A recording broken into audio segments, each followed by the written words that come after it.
we are actually set. This time, the people are coming. The seating arrangement is very fine. The amphitheater is going to be commissioned on the 3rd by His Excellency, the President of the Republic of Uganda. We are expecting a minimum of 40 pilgrims this year. They would come in from Munyonyo, for instance, marched to this place, executed here. The important point is we have another site, a shrine, the Catholic site, which is a little that side. Now you need to know the geography of that, in the sense that this was the main place of execution. This was the main prison where the prisoners would be confined, and they would then be killed here. It was also the burial. For instance, the 45, they were burnt.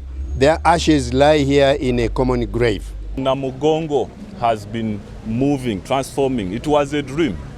This all that we see is a master plan of the late Archbishop to transform this site to a world-class faith-based tourist center.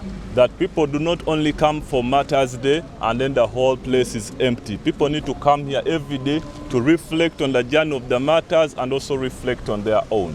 This was the dream of the late Archbishop Nkoyo, and his capture is over here, basically at the entry, to show you that he did all the great things he did for the Church of Uganda, Uganda and Buganda at large, but this was his last project. On 2nd, we shall have an overnight prayer.